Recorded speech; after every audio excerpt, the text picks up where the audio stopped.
Well, hello, everyone. I'm Tina Rains, and I'm happy to be with you today. And today we're with Dr. Joy Poskozim. I'm going to mess it up again. Poskozim, right? Beautiful. Got it, Beautiful. Poskozim. I love that. She is a integrative dentist. And so I just thought it would be fabulous for us to talk to someone in that field that is a business leader, also a dentist. And she has actually got a different vibe when it comes to her practice. And so I wanted to have her share. So Joy, tell us a little bit about yourself, how you got started, and what does this integrative dentistry mean to the world? Fantastic. So I became a dentist because of braces, quite honestly. And I had the blinders on, dentistry. I graduated from NYU in 1999. And we'll skip over a few years. I started my own practice in 2006 in Chicago. And the integrative health care dentist is really thinking outside the box. We're not just, trying to look at, or I'm not trying to just look at the mouth, because the mouth is connected to the rest of the body. So when I'm reviewing medical histories, which we review or get an updated one once a year, but I'm asking, if you're a diabetic, when's the last time you've seen your physician? When's the last time you've checked your blood sugars? When is the last time your A1C levels have been checked? For those that are, I'm afraid that their loved ones are telling them that they're snoring. Well, let's talk about sleep apnea. Let me refer you to somebody who can do that sleep study for you. And so, hopefully we can resolve that issue. So it's not just in my practice, fillings and crowns and bridge and dental implants. It's reviewing overall health to make sure that if we're taking care of the rest of our bodies, if we are truly living with self-care, that we're taking care of all of us, all of ourselves, then our mouths are going to reflect that. And I promise you'll be spending less time in the dental chair. I love that. And, I think it's so valuable because if you think about our bodies and the way they work, and as a nurse myself, I can get a little scientific, a little too deep probably for some people. My husband laughs at me. He's like, honey, I'm not a nurse. Like I'll start talking about stuff and I'm like, but the reality is the older we get, the more we need to pay attention to so many of these other factors. And so taking care of ourselves as leaders is imperative. And so I love the model. I love the fact, and we talked about it earlier, that, oftentimes dentists, doctors, chiropractors, anyone in medicine, they go to school for all these years for this practice, but yet they don't get the side of, leadership that they need in respect to business building. So I would love for you to share, what was that like for you taking that risk to start your business? How much practical tools did you actually get provided with? None, zero, goose egg, nothing. We were supposed to have a 3-hour seminar. The guy gave us 2 sentences and split, and we never got a full 3-hour course that we were supposed to get on the business of dentistry. So I went in working as an associate, and unfortunately, trial by fire. I mean, you're working by the skin of your teeth, trying to figure out what works best for you, and hopefully you've got the coworkers in the dental world, that'd be like the front office coordinator and the insurance coordinator that is, hopefully on your side. And not just on the patient side, but also working with, having to be a team effort to make sure that, you are being taken care of. And once again, that's not always the case. And it's unfortunate that in my story, I left the office that I was working at as an associate when I moved back to Chicago because of negative reasons. But I felt that after the 4 years of me being at that practice, I had learned enough to start my own. And unfortunately, again, it was what I didn't want to do. So because of those negative experiences, I tried to turn that around into positive things that I wanted to have happen. But I realized after the 7 years after graduating, the only way I was going to be able to achieve that was starting my own practice. And that's what I wound up doing in 2006. Excellent. So what was the most difficult thing about starting your own practice? Wow. The worst thing, the hardest thing was transitioning the type of care that the original owner, because I bought an existing practice, and what that entails is you're buying a book of patients, like accountants would buy a book of clients, as well as the dental materials, dental chairs, so on and so forth. And the hardest thing was to have a relationship with my patients that was going to be different than the relationship they had with their former dentist. The former dentist was, per his choice, I mean, perfectly good dentist, but a little bit more hands-off when it came to the medical side of things. Whereas I wanted to really, have those conversations. And so bridging that gap, talking to people about their health care. At first I got, well, you don't need to know that. That's irrelevant. That's not important. I'm here for a toothache. Well, I want to go back to the why. How did we get there in the first place? Yes, we have this problem, but I'm not just a mechanic. I'm a doctor too, and I want to know the hows. I want to know the whys. And so getting over that learning curve for my patients was probably the most difficult thing in the transition from when I bought the practice to where I am now. Wow. So how did you overcome that? Did they finally start seeing the value in that and how the whole approach? I think that's one of the things in medicine, and I'm seeing it with my elderly mother, is you have a specialist for this, a specialist for this, a specialist for this, but somehow the communication between everybody can get so discombobulated. So how did you overcome that in your practice? That is a really good question. And I completely agree with you. And honestly, dentists aren't always looked at as highly in the medical world. So for example, because I also treat geriatric patients, I do make house calls. I will have to do an extraction on somebody, and if they're on blood thinners, I'm going to need, per protocol, the physician who prescribed the blood thinner to give me medical clearance. To be able to, yes, this patient is medically competent for me to remove this tooth, number one. And number two, this is what the regimen is going to be about the blood thinner. The person is going to be off 2 days, 3 days, so on and so forth. And me trying to get that information from the doctor's office. Yeesh. Yes. That's a tough part, because I'm dealing with the caregiver who may not be the power of attorney, who may not be the medical power of attorney or the financial power of attorney. You've got and then, whoa, we've got the patient, right? The person who's centered around all of this, and we need the right hand to be talking to the left hand. So yes. Yeah, I have a friend who actually, we teach memberships. We have a membership, and we actually teach how to build online businesses and memberships of their own. And I keep telling her, you need to build a membership, because she loves the geriatric patient. I'm like, you need to build a membership just for families who are dealing with their elderly parents, because there's so many things to think about from that. And I have friends that are case managers. I'm like, oh my goodness, you could have such an incredible program, because the geriatric, and many of the women that are listening today have parents in that age group, because that is our demographic. So we have a lot of women listening. We have men. Hello, men out there that are listening, because there are men that, listen as well. Thank you, men. We may have to change this to masterpiece people or something, but they're struggling with that. And having entered into that season myself, it has been it's time consuming. And if your parents don't live in the same city, I can't imagine how you do it. And so I do think there's a huge opportunity in that, Joy.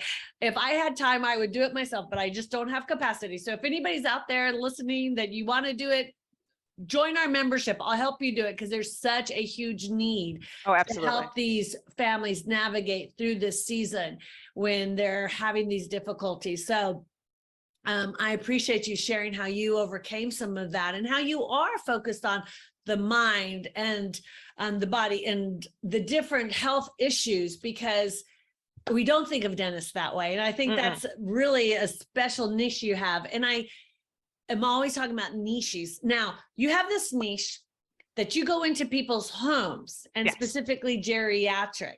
Yes. How did you come up with that? Like, where did that come from? So my grandmother has horrible sciatica, and she'd be in her comfy chair with her heating pad and her channel, her public television, let's put it that way, in Chicago, Channel 11. and she'd be happy as a clam. But she needed a new lower partial denture, but very difficult to move her around. And children, countless grandchildren, eager and willing to help. But the good news is she's 10 minutes from my practice, and more good news, the treatment is palliative, and that is a hot term right now, is palliative care, right? So making a denture, there are many steps involved, but it's, we all we have to do is take impressions, and everything is pretty much done outside of the mouth. I don't need all the dental stuff in a dental office to do a denture. So I remember inserting it on a Friday, and it was very important that I did it by this Friday, because that Sunday the only place she would go to would be church. And she had a very special senior ladies guild meeting after church that Sunday. So she had to have her teeth. Okay. So as the story goes, my aunt wheels her in, and when she smiled, you only really saw her lower teeth. So everyone's like, Jeanette, you've got your teeth. And she told everyone that I made house calls. This was a one and done. Love you, Grandma. Merry Christmas, happy birthday, happy Grandparents' Day gift. No, I had never done this before. I was all into aesthetics and veneers and adult ortho, when it was just coming out. I thought this stuff was so cool. And, I got a frantic phone call from my aunt saying, I gave your number out to 6 different families. Can I tell you, each one of them called? And I started looking into seeing that this was not neglect. This was not from lack of care. This was, we don't know what we don't know. And hospitals don't know. And because they're not looking in the mouth. And as soon as the person is no longer eating, they have a G tube, not to get too technical, but as an example, the medical people don't think that the mouth is longer viable. And yet there's still a lot of stuff going on in there, especially if we have teeth, so that need to be addressed. And also too, something to, think about when it comes to this type of care is that we, once again, even more importantly, because these people are so medically compromised, we need to make sure that we're addressing overall health. I need to know what medications they're on, how long they've been on them, if there's been a change in dosage, in order to help improve that mouth. And saw every single one of them. My career trajectory completely changed. Didn't know if there was anybody else out there like me, but it was really, one patient at a time. Wow. So talk about the topic of risk, right? That was a big risk to change your whole model of dentistry. Huge. And now you're going in the home and you're having great success. So I love that. Thank you. I love that you're just brave. And I'm going to encourage anybody listening today, when you see a need, you get a calling, like you've been called to help these people in their homes. And that's such a beautiful thing. Go take the risk, because it can be such an impactful opportunity. I can only imagine what you're doing. And then yes, you're caring for their mouths and you're taking care of them from a medical perspective. But the fact that so many of our seniors don't actually see hardly anybody. Oftentimes they're some of the loneliest people. The fact that you're going to their home and serving them that way, I just thank you, Joy, because I think that's just a beautiful thing that the elderly are being taken such great care of. And so where are you at now, Joy? And so I'm in Chicago. So I go, so Chicagoland, pretty much Northern Illinois was where I'm licensed in the state of Illinois. All right. Yeah. So anybody that has seniors in Chicago area, get with Joy. We'll have her contact information down below.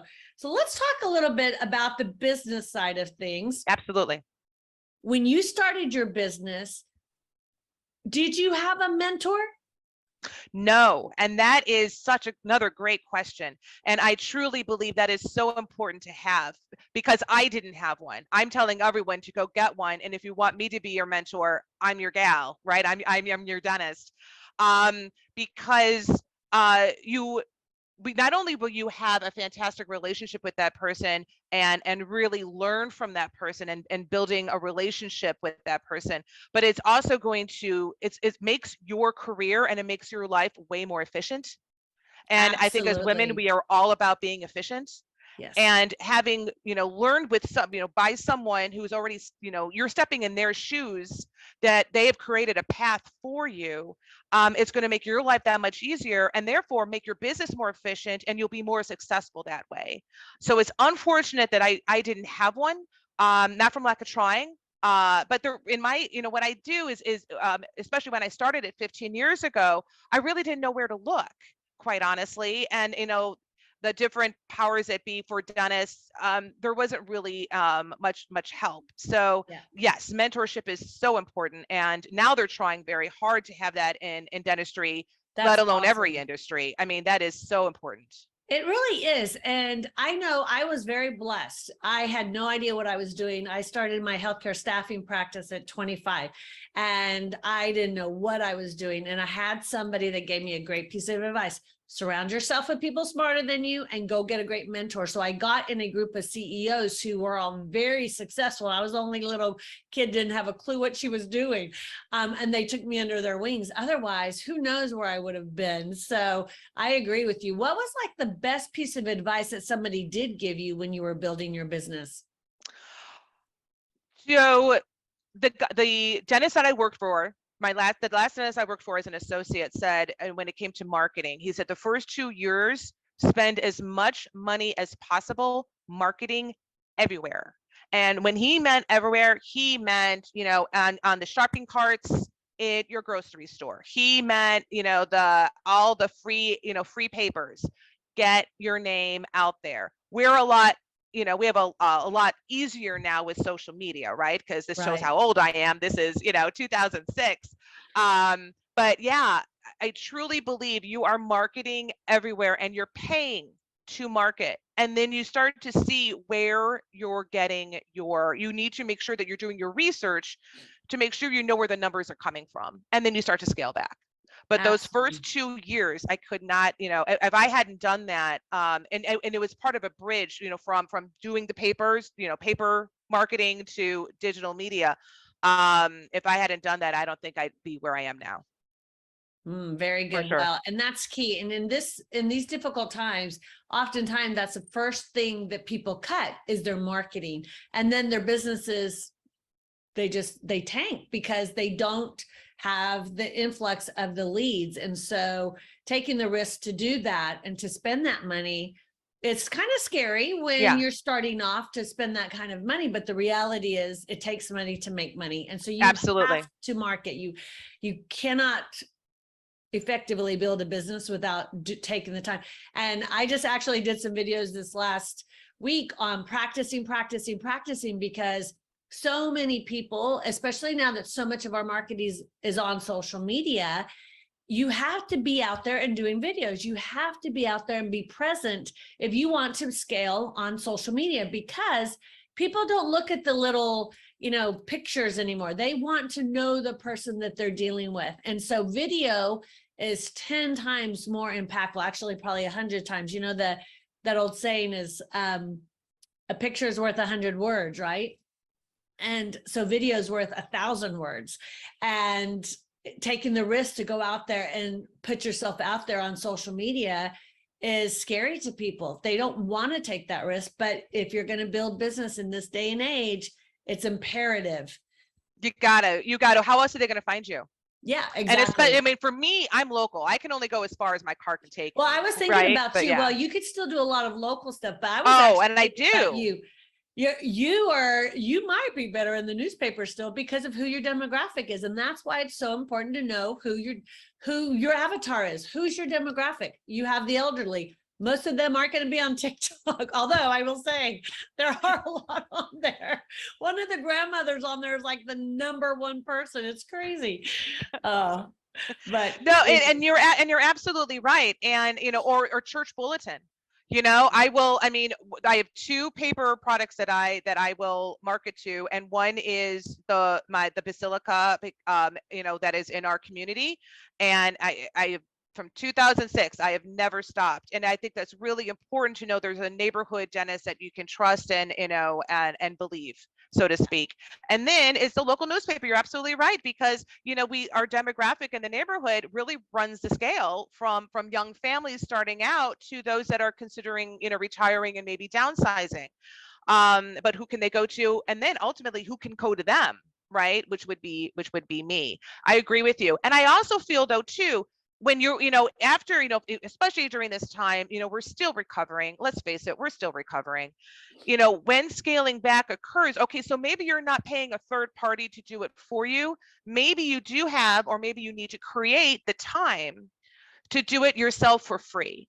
And I really feel that when I actually started doing it myself, just so I could learn the ins and outs of social media, so that I knew what I wanted, so that when I did have the ability to pay someone to do it, I could tell them exactly what I wanted. Yeah. And I think by doing it yourself first, number one, free, so that makes it a lot easier for a new company. But number two, you really learn your voice. And so then you can then tell the company that if you ever decide to hire a company to do it for you professionally, they can also learn your voice. Yeah, that's good advice. I will say, as a CEO or as a business owner, that is important to know what you want and to be able to present it to the people. But you have to be careful with that, because it is really easy to get into that mode of you being the admin person and not being up here. Really, as the CEO and the business owner, all that stuff needs to be outsourced. Now, do you do it short term? Absolutely. We all rolled up our sleeves and did whatever it took to build our business from the scratch.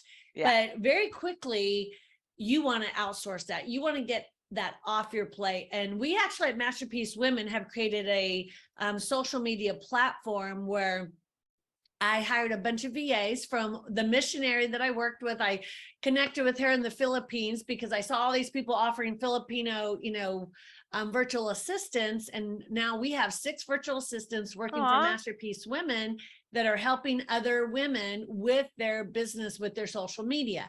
Now, we kind of looked at maybe doing everything. We've decided we're just landing on just managing their social media for them. And so we started managing some others. And one of our Christian coaches, actually, her page literally went from 200 to 1,000 in like 2 weeks. And we're like, yeah.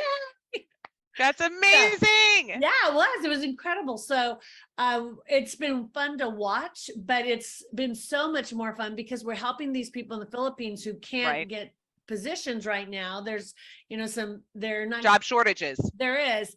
And at the same time, they're getting a fair wage, and the people in the US are able to pay a little bit less. So it's kind of been a win-win-win for all of us. Absolutely. And so it's been really exciting. So when we talk about risk, I actually wrote something down when I was really thinking about, the acronym risk.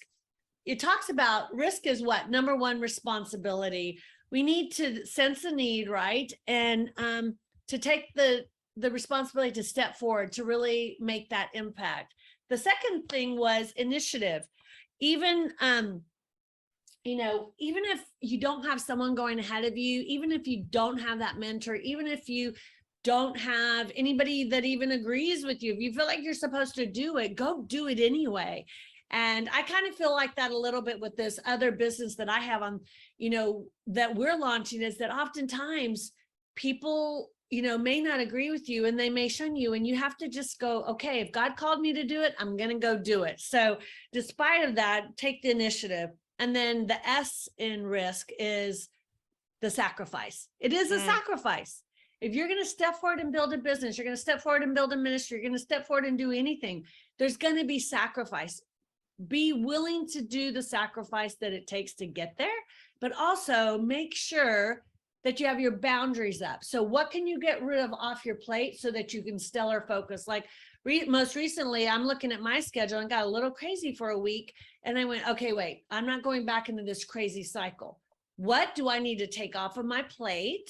And so if it's not Masterpiece Women, or it's not my fat loss business, I'm not doing it. Like anything in between that's not related, I'm like, no, I don't have capacity. No, I don't have capacity. So I'm staying stellar focused, and we have to sacrifice something, right?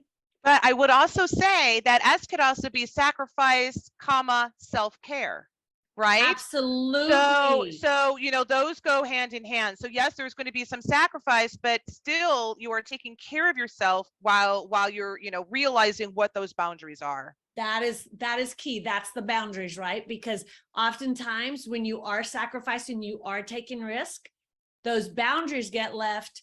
Well, who suffers typically? It's the self. It's taking care of us.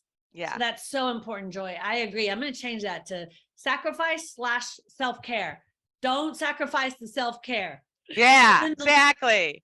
and then the K in risk is knowledge, right? We have to get the knowledge and the tools.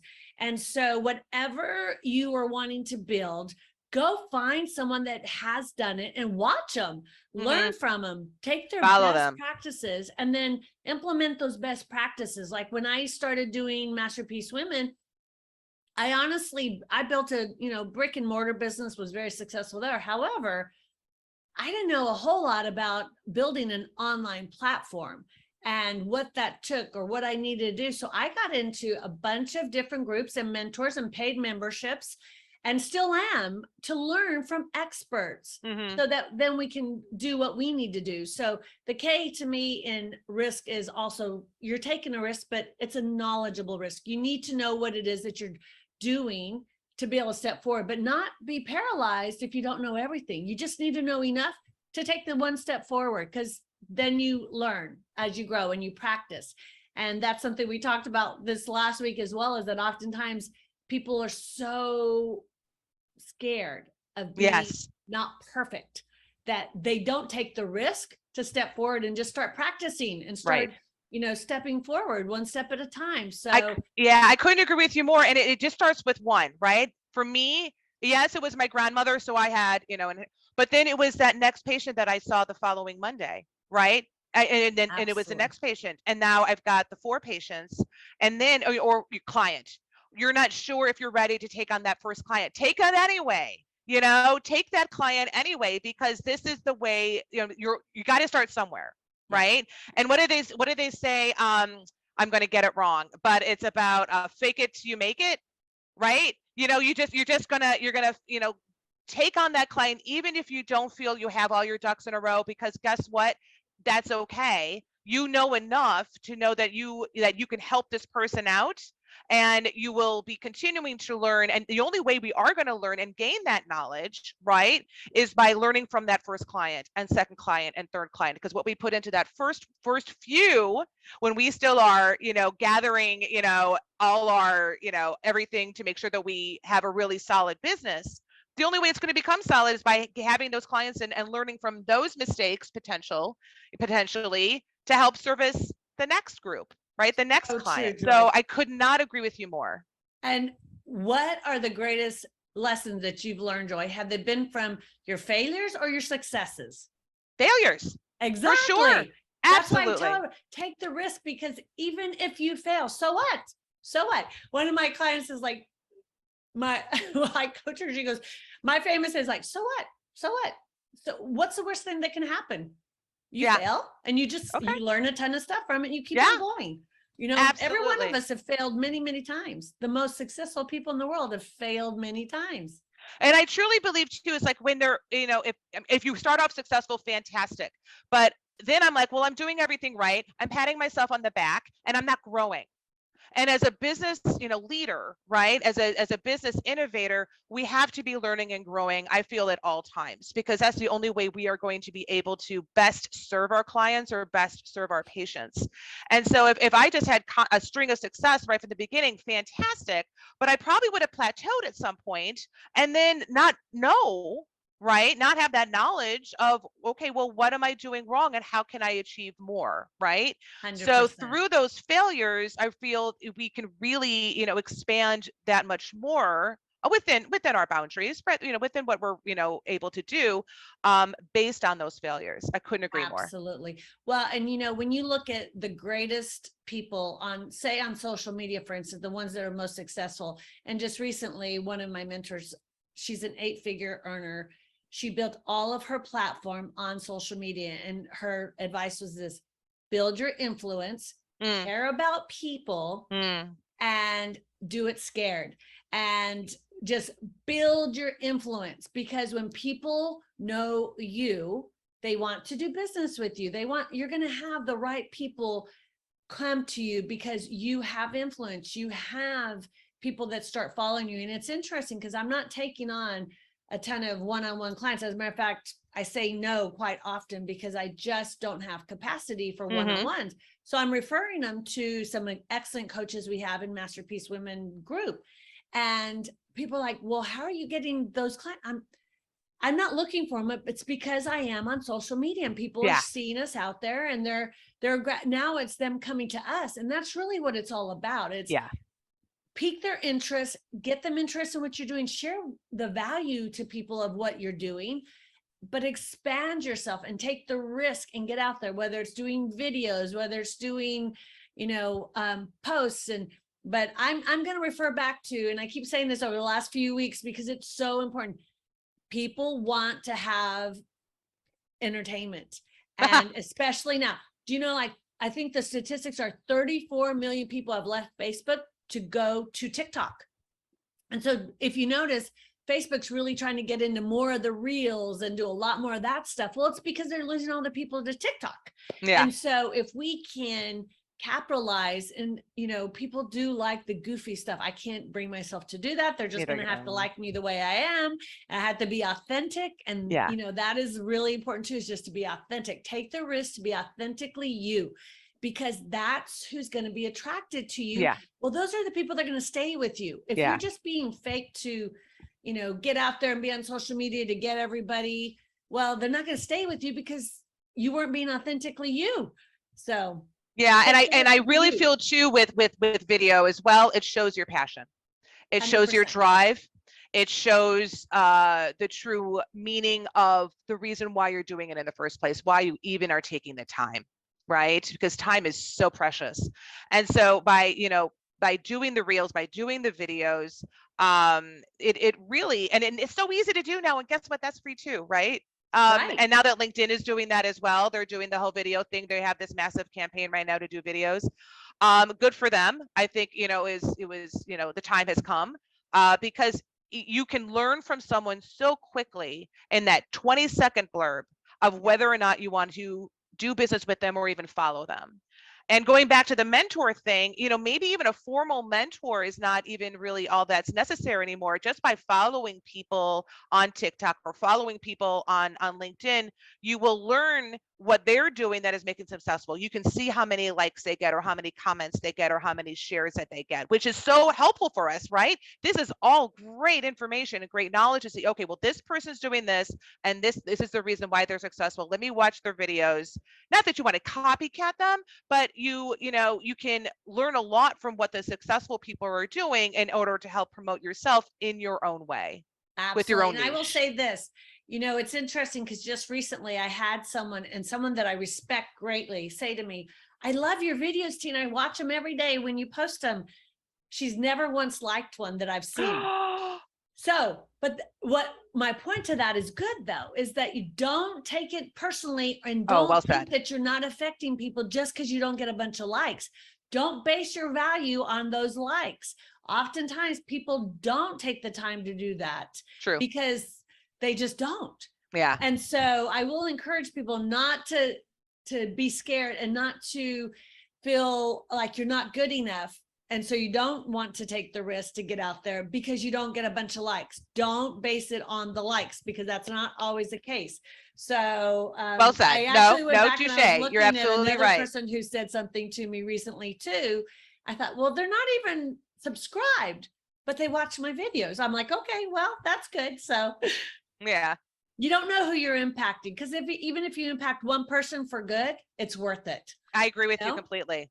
Yeah. And you can also see too on LinkedIn and also that other social media website, Alignable, you can see how many impressions have been made, right? So they may not like it, but you can also see the people that actually took the time to open up the article that you are promoting, or you yourself, your video that you are that you're putting out there. So maybe they didn't like it, but for you can see how many impressions you made. That I think is equally, if not more important. Absolutely. I agree 100%. So Joy, what would be the piece of advice that you would give to the ladies who are launching their businesses to take the risk? What would it be that you would give a takeaway as we close and wrap up today? Go for it. Do it. I truly believe that as women, we really can be fantastic, efficient business innovators and business entrepreneurs. If you truly feel that you have something and that is going to help improve people's lives or help improve your life, or is this something that everyone would be appreciative of, then do it. And one step at a time. It's baby steps, and sometimes it's 2 steps forward, 1 step back. And you know what? That's okay, because if you have that passion and that drive, and you have another person who can help you, and then you can get another person, and so on and so forth, you will thrive. And you will not just Absolutely. survive; you will thrive. I So there you love go. that. We want to thrive, not survive. I Yeah. love that. And, we talked a lot about social media today. So I am going to throw this out there to you ladies. On our website, there's free calendars for October, November, and December to help you with because many of you don't take the risk to really build your platform on social media because you don't know what to post. Well said. So go on there, sign up for it. It'll automatically send you the videos. You can download them and utilize those. And that comes from an 8-figure earner that built her platform on social media. And so that's how she did it. And it's by building the influence, and it gives you step by step. So go to our website, masterpiecewomen.org, and download those. And we look forward to seeing you, or you seeing us, on the next podcast. Thank you for being with us, Joy. Oh, it was an absolute pleasure. Thank you so much for having me. Good Our luck, pleasure. women. Thank you.